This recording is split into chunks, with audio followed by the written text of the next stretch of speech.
listening to the Pharmacy Podcast Network.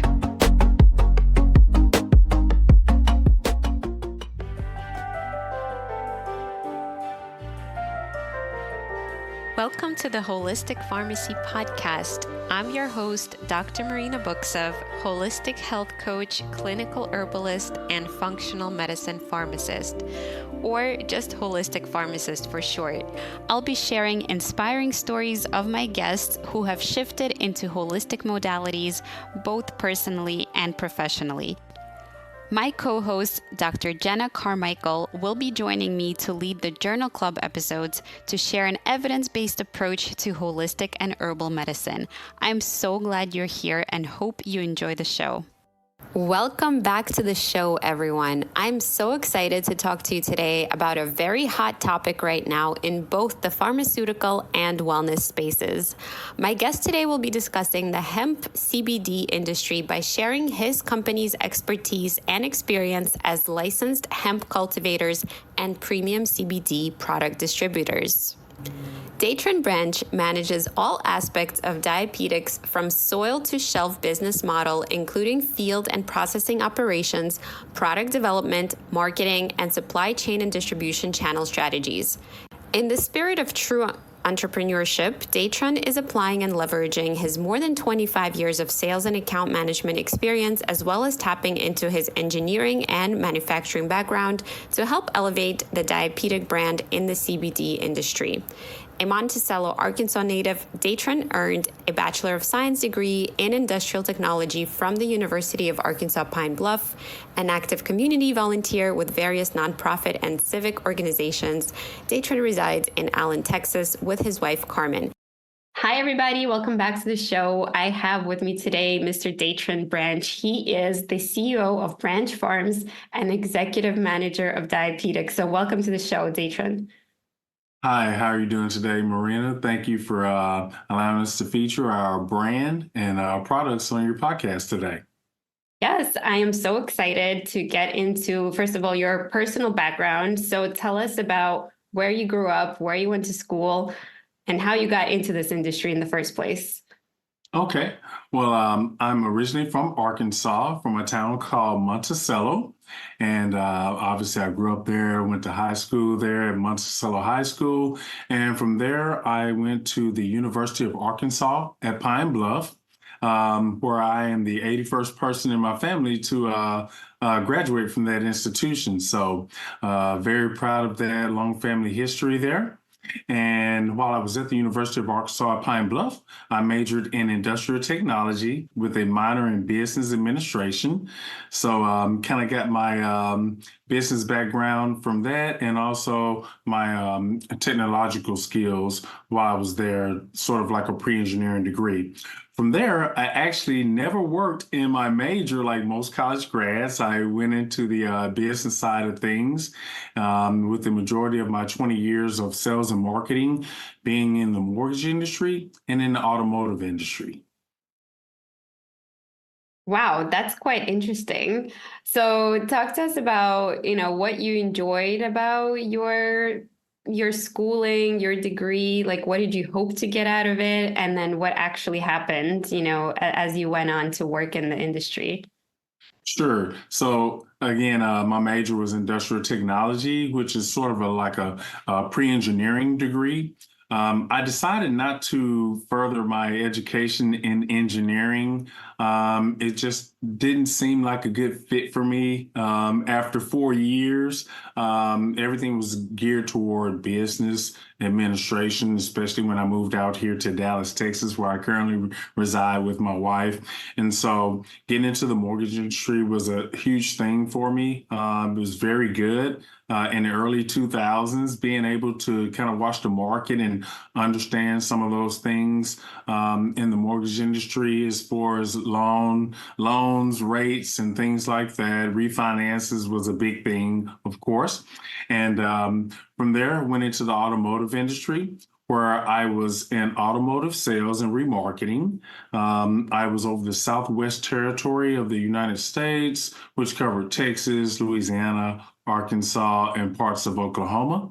Got to travel a lot.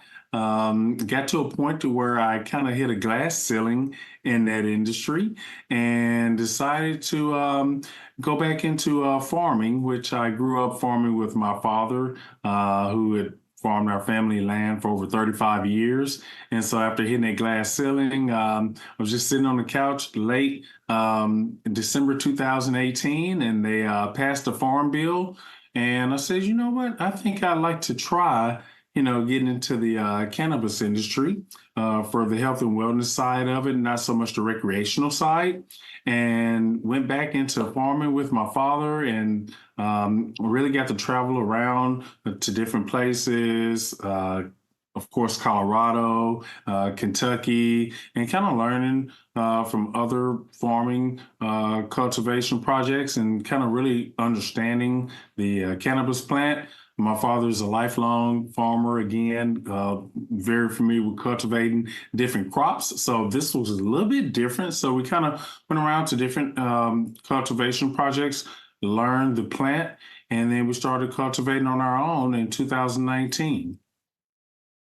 Wow, beautiful. Thanks for sharing. Yeah, I love that legacy of the family name and the farming. So that answers the question about branch farms. So how was Diapedic born out of all of this? Well, once we started cultivating, we quickly knew that we wanted to vertically integrate all of our operations. At that time, as you know, it had just been passed through the legislature. And then each of the individual states had their own hemp research program. In the state of Arkansas, we got our cultivation license as well as our processor license. The difference is the cultivation license just allows us to grow and cultivate the products. Our processing license allows us to take that biomass and then process it into crude oil and further distill it into CBD products. Another thing that we did in 2019 was, as a processor, we were responsible for about 15 farmers that had to have a processor in order to cultivate themselves. So we led a project of 15 farmers our first year, and we helped them get their licenses and also helped them grow help them with their fields and cultivate. And then we took their biomass and processed it from there. And end up making our products. So Branch Farms is literally our field and cultivation processing operations. Diapedic is our brand in which we market our products. All right. Yeah, I mean, it sounds really interesting. So how did you keep up with like all the changing legislature and, how are you currently handling that side of things and leveraging obviously the many different parts of the plan that could be therapeutic, but according to the law, just kind of being compliant with everything that's going on? Yeah, that's a great question. So, of course, the industry is still fairly new. There's a lot of changes in the industry from state to state. For instance, when we first started cultivating, THC levels in hemp had to be below the 3% threshold, and they still do need to be below the 3% THC level to be legally compliant. Since then, there's been a lot of recreational companies that have tried to get around that process by, using Delta 8 and other minor cannabinoids in their products. So the industry is still changing. We've been very instrumental in working in the state of Arkansas with our hemp program to help make those changes.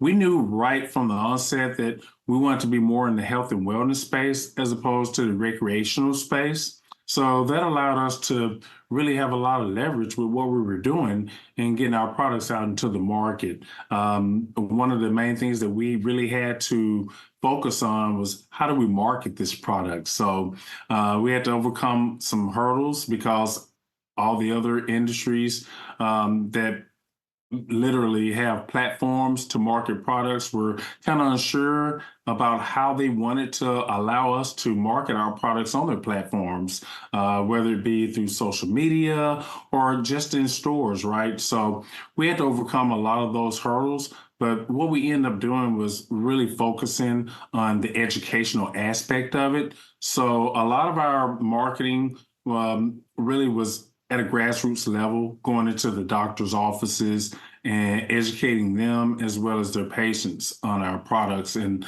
a lot of the benefits that come from our hemp-derived CBD creams.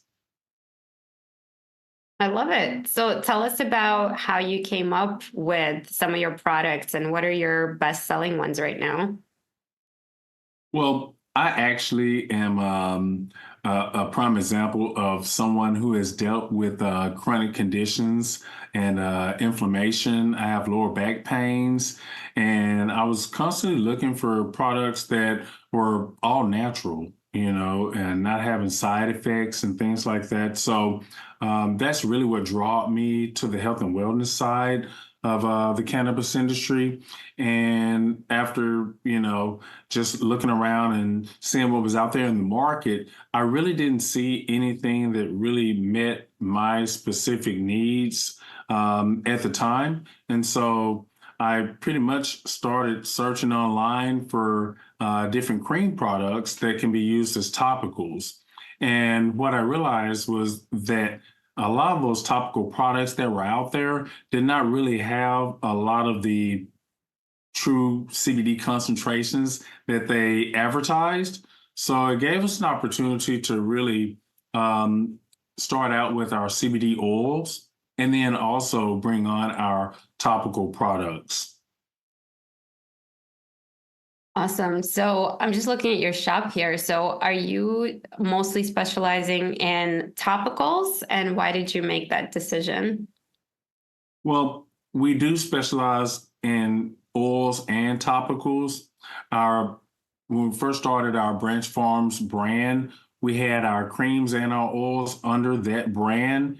And during COVID, there was a lot of people that were really hesitant to use the oil droplets. Of course, with the different vaccines that were out there, everybody's like really worried about putting things in their bodies, which they should be, and putting the right type of things in our bodies, right? So we quickly realized that we needed to come up with another delivery system, and that's where we kind of manufactured and formulated our creams. I have to actually give props to my mother who started me out early. She's a beautician, and she always formulated a lot of her hair care products and used them, and I kind of helped her formulate as well. So this is kind of where I got my background. We have members in our family that suffer from, skin conditions like eczema. And so I kind of put out a couple of old formulations and kind of added CBD to it. And that's how we came up with our creams. And it is our top seller, actually. And so once we got out into the field, once COVID was over, we started going back into the doctor's offices, and they were very open and happy to see us because, hey, we're, not locked down and we're seeing customers and patients again. And so really it was just about educating those doctors on our products. And, it's been really good to get a lot of good feedback from their patients as well as from those practitioners themselves about our products. Awesome. So what was the first ever product you ever created, and what's the story behind the name of your company, Diapedic? Okay, so the first product that we actually developed were our oil tinctures. And then once we put those out in the market in 2020, we started getting some good feedback from it again. Then COVID hit, and then we came out with our creams. And after going out into the doctor's offices, a lot of our medical health and wellness providers asked us, "Hey, how do we get in on this? We love your product." And a lot of our products and our whole business is kind of wrapped in our family trust and things like that. So what we did was we decided to kind of spin that off into a whole new brand, which we originally came up with, but we kind of put it on the shelf, which was Diapedic. Dia meaning throughout, pedic meaning through the muscles and joints. So that's how we came up with Diapedic. And, we have a few investors and brand ambassadors and influencers, as well as great vendor affiliates that help distribute our brand out into the market. So that's kind of how we came up with the name Diapedic. I love it. Yeah, thank you for sharing that story. I think that explains so much, about what you're going for. And I want to talk about, the application of the creams for pain management, because pain management is such a big topic, and we have the whole opioid crisis, and we have all the side effects that you mentioned from other medications, and so many, sources and mechanisms of action of both medications and how the pain originates. And treating the root cause and the source of like the pain and inflammation becomes really important. So I want to ask, did you want to, originally provide pain relief? Was that part of your goal as a company, or did it just sort of like happen that your product was good for pain? Well, that was one of the main focuses of our products, basically. We know that we have a horrible opioid crisis, and it's very addictive, as you know, of course. So what we wanted to do was come up with a product where there were no side effects, no harmful side effects, and no addictions. And something that, you can use as an all natural ingredient. Obviously, in the holistic world, being all natural is huge. And so, a topical application is something that, anyone can use. We can localize our application to that area of pain or inflammation. And that was the main reason why we came up with our creams. Easy application, and we can really hone in on that area of your pain without any side effects. Yeah, I love it. And I also received some samples from you guys, and I love, the feel, the texture of it, your use of other excipient ingredients, which is really different, in my opinion, from other companies. Like there's shea butter and like all of these other amazing, wholesome ingredients. So tell me what else, makes your brand stand apart from other industry leaders and competitors. Well, we do use all natural products, unrefined butters, as well as therapeutic essential oils. And the main thing that we do is we use CBD distillate in our products. So we don't have to mess with the integrity of the CBD. And what happens is those unrefined butters allow it to rapidly absorb into the skin, and so that it can be picked up by the CB1 and CB2 receptors of the endocannabinoid system. And from there, it interacts with the endocrine system to release hormones to modulate pain and reduce inflammation. So the effectiveness of our product is what allows us to stand out from others in an all-natural way. So with so many people looking for natural remedies, we like to say that we're here. We have an all-natural product that is definitely effective for several chronic as well as acute conditions. Yeah.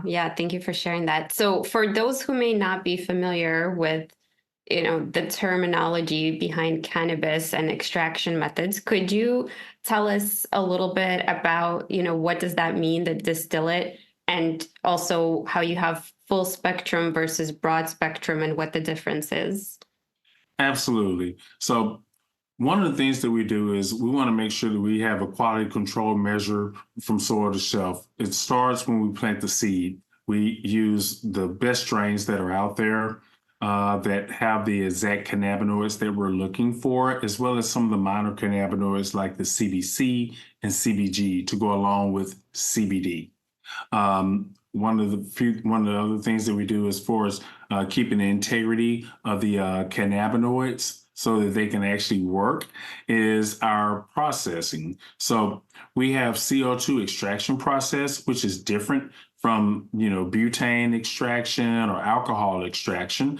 And so with the CO2 extraction, it allows us to pretty much, take our CBD from crude oil to the distillate form as opposed to the powder form.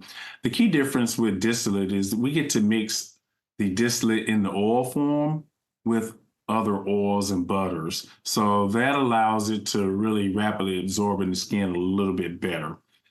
We do have two different variations in our products. We have broad spectrum and full spectrum, as you mentioned. The difference is broad spectrum has all the cannabinoids and terpenes from the hemp plant, excluding THC. So we usually use that for our athletes who get tested. They can use our products. It's THC free, and like your police officers, even doctors and nurses that are normally tested. And then our full spectrum has all the cannabinoids and terpenes naturally found in the hemp plant, including trace amounts of THC that are below the 3% legalized standard. Okay, yeah, thank you for distinguishing that. I think that's important. And have you tested people who are taking the full spectrum and that has the trace amounts? And did you notice a difference between like what they tested for as far as THC, or is that just a theoretical precaution that you're taking? It's a theoretical precaution that we're taking. We know from our tests, all of our products are batch tested, and then we also know we can also confirm that we have zero THC in our broad spectrum products. So that's the difference between our application of the broad spectrum and the full spectrum, because we know that some people even have allergies to THC. So we want to make sure that they have options. Whereas some companies only offer one option, we want to offer both options. I love it. And I think both of those are great options because, as you mentioned, the other cannabinoids and the other terpenes are all intact, which makes it a complete medicine. And we talk about the entourage effect of cannabis, but truly it's that holistic experience of the whole plant acting in synergy. And that's true across the board for any plant that you work with medicinally or as a food. So I'm curious to hear, like, in an ideal world, right, if you were to formulate for the therapeutic potential of, let's say, pain relief or inflammation or anything else, what would you want to include in the plant? Would you include more THC? Like, what really determines the best formulation for a specific indication? I would say more CBG. CBG is a cannabinoid that really helps to reduce pain. All the cannabinoids work in concert together, even including THC. What I like to say with broad spectrum is like, the whole band playing without the tubas being the THC. So that's one analogy that I like to use. So just based off my formulation, THC gives a more of a psychoactive effect, and that's not what we're going for as far as the health and wellness space. So I would probably reduce the THC and increase the CBG and CBD. Yeah, thank you for that perspective. And, I do want to still distinguish it from, like, let's say CBD only oils, right? That you are getting these other components. And recently there's been a lot of talk and research about terpenes, right? The quality of the resins and the terpenes to be actually the most therapeutic compounds. So what have you found as far as the terpenes? Well, with terpenes, you have there's like over 100 of them, but the main ones that we have in our strands are linalool and pinene. For instance, pinene is just like it sounds, like pine sol. You find these terpenes in all of your plants. Each plant has a terpene that either gives off the taste or smell. So the pinene really works well. It's good for reducing inflammation. And linalool is also good for reducing inflammation. What we try to do is we try to use specific strains that are all like directed toward reducing pain and inflammation. I love it. Thank you for sharing those as well. And like you mentioned, they're also present in other plants. Yes. But this has a great combination and concentration of these two and many others. So I want to ask you, for those in the audience that may have thought about either starting their own company, whether it's, with the cannabis plant or any other herbal plant or anything, right? Even if it's not product based, the process sounds like a little bit overwhelming, right? And you shared with us that you followed other farms, you studied the plant, you also kind of broke into the marketplace, and you're really sticking to the legalities of everything. So, what would your advice be, or based on your experience, like going about, right, creating something from scratch, researching the whole GMP, that whole process of becoming certified, what did that entail? And then learning about the plant and how to formulate in the way that would be therapeutic. I would say know your audience, first of all. Recognize who you're formulating for and why you're formulating, right? And then from there, once we recognize who we're formulating for and why we're doing it, now we can back our way into the application, whether it's going to be a sublingual application with, your tinctures, or whether it's going to be a topical application. Several different topical applications, from roll-ons to creams. Even with the sublingual, you even have gummies, and you also have your tincture drops. So once you figure that out, it's pretty much just coming up with the right formulation to get the right effects. So you talked about terpenes, for instance. Terpenes give you that, give you certain effects. And so you want to make sure that you have the right amount and right percentages of terpenes in your formulations. One of the things that we did with our formulations, we included camphor, for instance, versus menthol. In my opinion, menthol does provide a cooling sensation, but it doesn't really work well in concert with the unrefined butters and the other essential oils. So the reason why we use camphor is you also get that cooling and calming effect, but it also, again, helps to reduce inflammation. So when you have different layers of properties and different ingredients in your formulation that can help reduce inflammation, if that's what you're targeting, it's just better. Yeah, I love it. And I think the process of, becoming a legally legitimate herbal company, right?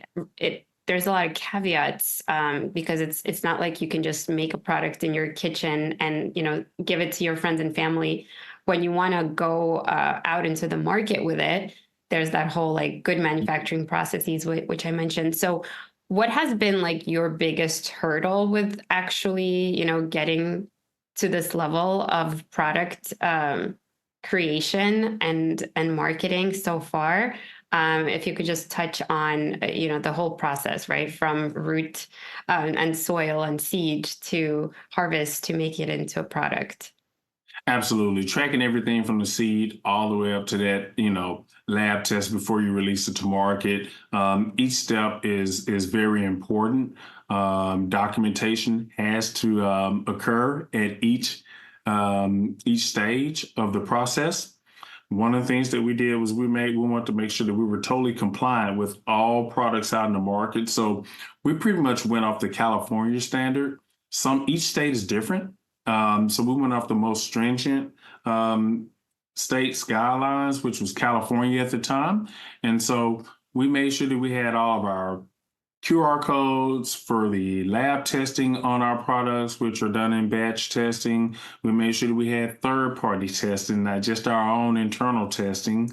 We also made sure that we had the right UPC codes for each SKU. Things like that, and then, your basic stuff like, coming up with your box design, making sure that you have the right information on there. Again, education was a big thing. So we tried to fit as much on our product packaging as possible to educate that consumer. And, just going through the distribution channels, at the time, like, for instance, there's a lot of companies, your big box stores, They're just now starting to take on CBD products. A lot of them are still hesitant, but some are. And so we want to do it more on a grassroots level. So that's why we started going to the podiatrists, the rheumatologists, and general healthcare providers out there to introduce our products to the masses of people. I would say that marketing online, social media wise, there were some hurdles that we had to overcome. You can't show any type of cannabis products, any flower, you can't do those things. And so you have your learn more pages. So we had to learn how to, go through the hook, line, and sinker process of, to click through, learn here, learn more about our product, and then direct them to landing pages from there. So different platforms, some platforms worked better than others. And so that's what we had to learn. Our first year was quite a hurdle, but I can tell you this, once you go through it with one product, it's easier with the next product. Yeah, that makes sense. Thanks for sharing that as well, Datron. So as far as the expenses, right, for everything that you mentioned, including being GMP compliant and the certificate of analysis, what does that all look like, right? For somebody that may be wondering, okay, like what is the startup cost associated? And also for GMP, is it enough to just be compliant and follow the current guidelines? Or do you have to take like some sort of certification track and then recertify annually or something like that? Yeah, you definitely want to be GMP compliant and make sure you keep up with your certifications in that regard, as far as your facility and how you're going through, how you're keeping up with your tracking all of your products through the whole process, through each stage, right, including batch testing and all of that. So you definitely want to make sure you keep those certifications up. As far as cost. Obviously, there's a cost associated with everything. So I would definitely say, with your lab testing, make sure that you have a good third-party lab, right? And you want to make sure that you get all of your products tested. What we normally do is we like to look at what happened with this batch a few months ago versus with this batch. If it's off by, 0.1%, we kind of want to dig deeper and know why. For the most part, our products come out consistent. So we're kind of proud of that. We kind of got that whole thing drilled down on our formulation and our filling of our jars and things like that. But it can be financially, it can be an issue financially if you don't have everything in place, because now you have to get things retested again if you don't have your standard operating procedures in place. We recently got our notification from the trademark office that we're in that last stage. So very excited about that. I would definitely suggest that you always get trademarked. We did not go after a patent because we want to keep our techniques proprietary. I see. Yeah, that's another great point. Mhm. And if you could just share maybe like the biggest piece of advice that you have for people that maybe have an idea and want to bring it to market, and maybe they think it involves creating a product from scratch, like what would you tell them to do? I would say get with somebody who's already in the industry and who has already done it. It can save you a lot of time and money for sure. We charted this ourselves, so we had no one to kind of hold our hand. We had to go through the whole process. Even dealing with attorneys. During a lot of your legal work, there were no cannabis attorneys out there, right? So they were kind of learning along with us, or we were kind of guiding them along the way as it related to the particulars in the industry, and let them handle all the legal things. But with formulations, I would suggest that you get with a formulator and come up with one that is your own. Don't be afraid to reach out to those that know how to formulate. It can still be your own personal formulation, but you definitely want to get with somebody who knows what they're doing.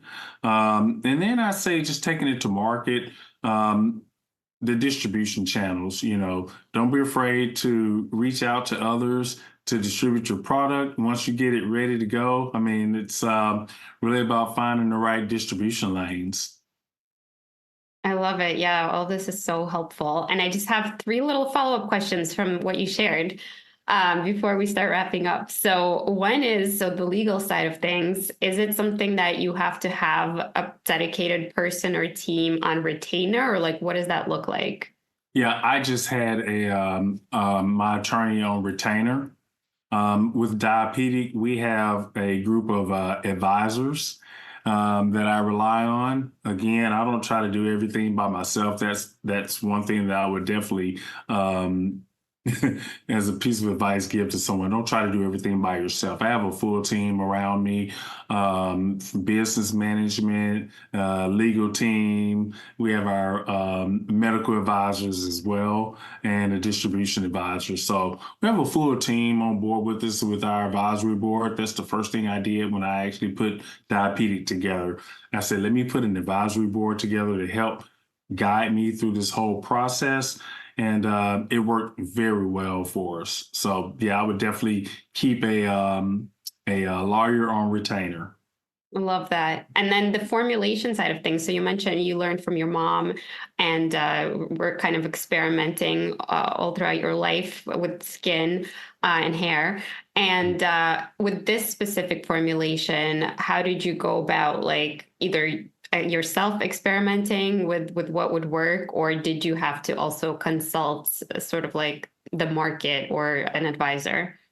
So during COVID, while we were on lockdown, I was up at 3, 4 in the morning talking to people overseas across the pond, learning how to formulate, just getting tips, in this industry, getting on LinkedIn and you meet so many different people and we were all on lockdown at the time. So it was just cool to even, talk to somebody new, right? And so over a 2-month period, I pretty much learned how to formulate products, especially with the distillate. Most people work from the powder form. I want to work from the distillate form. And the reason why I want to do that is I recognize right off the bat that, with creams, it's all about texture. So it took me a while to get the texture right. At first it was a little bit too hard, and then I got it too creamy. So we found the right balance of texture. And then fragrance. We wanted to make sure it was a neutral fragrance that everyone can enjoy, male or female. So we went with lavender, and at first it was a very loud lavender. Lavender can be very loud. And so we kind of had to tamper that down some. So we found the right percentages of essential oils and the right mixture of our butters with our oils to come up with the right texture. So it was fun, but it was a little challenge. And once we got it right, we were like, wow, this is awesome. Let's give it out to our guinea pigs, which are our family members. And, your family members can be your worst critics and the toughest, and they loved it. So we just, duplicated it again and again until we really got it down pat. And once we started getting that consistency, we knew we were ready to go. I love it. Yeah, I could definitely attest to the really nice, like melting sensation with the butters and, the delicate scent. And it really is effective when I used it. I used it for something for my daughter when she hurt her hand. And I also used it actually on my jaw when I got my wisdom tooth extracted. So I didn't want to take, too much Motrin. And I only got away with taking a couple of tablets. But real quick, while you're on that, we learn from our customers, right? We learn so much from our customers.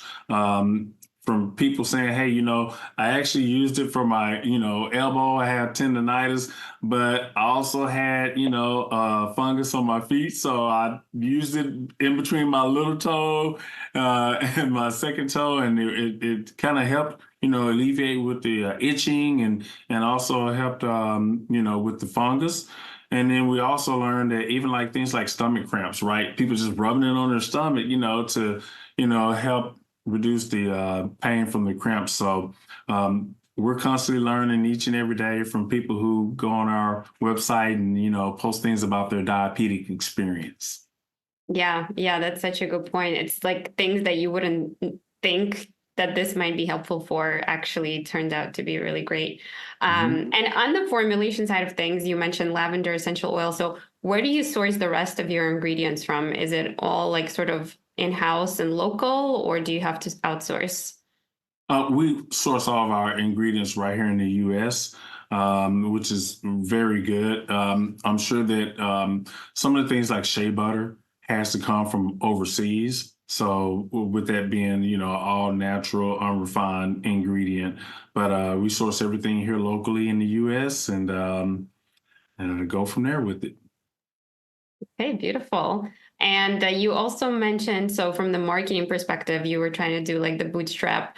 And it sounds like, worked out for you where you're not really like pouring tons of money into marketing and it's like very much localized and systemic and like forming a little ecosystem. So what would your advice be there for people that are just starting out and trying to market a product? Well, when it comes to marketing, you really kind of need to start with your basic social platforms as well as generate your own community. I know, building your community is a big thing nowadays, but it really, it really makes a lot of sense to develop your own community. And, word of mouth is the biggest form of advertisement that you can have. So I would definitely say don't be afraid to give out samples of your products to friends and family starting out, and then give it out to, people in need that may need your product and they'll come back and buy. We've experienced, giving out samples of our products at events and, once they try it, they always come online and order it. And we're very appreciative of that. We knew that we didn't want to get into a situation where we were spending, $5,000, $10,000 a month burning, through Facebook ads and, things like that, that didn't make sense for us and our demographic market. So I would definitely say don't be afraid to give out your products. Know who your demographic market is, again, whether you're formulating for them or whether you're advertising to them, so you can know directly which platforms are going to work out best for you. And I would say try to do it more organically than actually trying to pay for those ads, because you can really, if you do it more organically, you're going to have those real customers that are just, really into it. But if you start getting into a situation where you're burning $10,000 a month on ads, the one thing that where we have a competitive advantage is we're vertically integrated. So a lot of the companies that white label our products, because we do white label as well, they end up having to advertise and spend $10,000, $15,000 a month advertising. For a smaller return, but what it does is you have to increase your price to cover that. So one of the things that we knew is that if we kept our burn down, we can stay competitively priced with us being vertically integrated. And that gives us a competitive edge as well. Actually, it was one of the issues that we had. They were like, why is your product, not $89 and, it's only like $49 for your 1,000 milligram? And, we have to explain to people, hey, we do everything from soil to shelf. So we don't have a lot of middle people involved in it.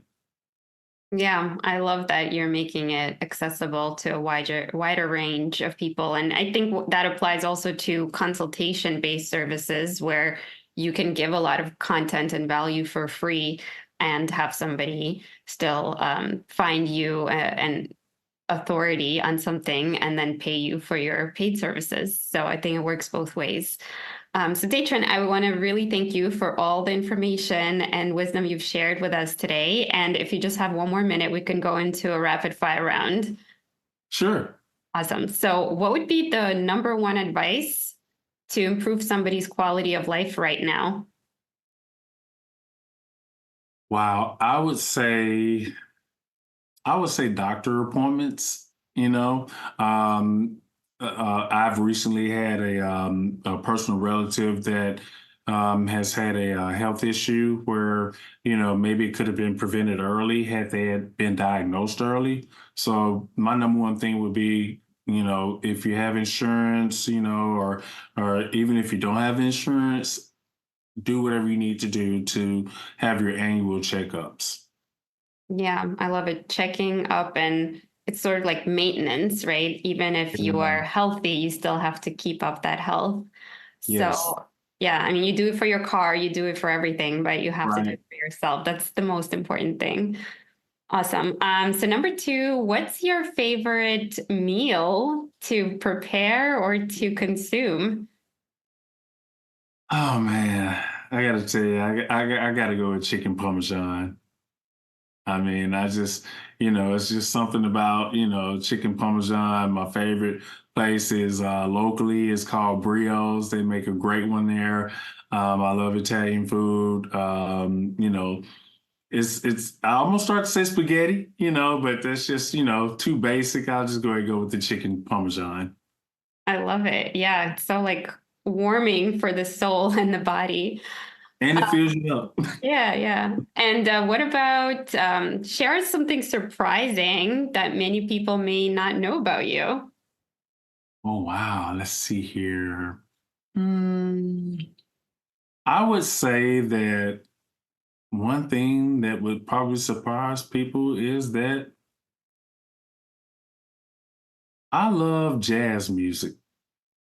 I do. I like listening to, 1950s, 1960s jazz. Um, you know, um, I love the trumpet. So, um, anything dealing with trumpets, band music, I mean, I just love. So that's probably one thing that you probably wouldn't think of me, but I actually love jazz music. Yeah, well, now that analogy about the band with CBD and Yes, and the yes. other components makes so much sense. Yeah, music I is was a drummer, so keeping up with the beat. yeah, music is certainly part of what nourishes us, mind, body, spirit. So thank you so much again for coming on. And lastly, could you share with our audience who may want to learn more about you and your products, how they can find out more and connect? Yeah, so thank you so much for having us again on your podcast to feature our brand and our products. You can reach us at diapedic.com. That's diapedic.com. Diapedic. That's where we have our cream brands. And if you're interested in our CBD oils, you can go to branchfarms.com. That's branchfarms.com. So we kind of have the farms Yeah. spinning up. The farm with the farm. Yes. The pharmacist also has that nice catchphrase. So I will have all those links in the show notes. And you're also offering users or listeners rather of this podcast 15% off. So I will have the code for that. And thank you so Yes. much again for the discount and for coming on. Thank you so much. It's been a pleasure. All right. Take care, Dalton. Thank you for tuning in to the Holistic Pharmacy Podcast. I truly hope you enjoyed listening to this episode as much as we enjoyed creating it. If you learned something new from it, I'd love if you could leave us a 5-star review and share it with a friend who might love it too. You can find me on any of the podcast and social media platforms by looking up Holistic Pharmacist or Dr. Marina Buksov. Thank you for your support and see you next time.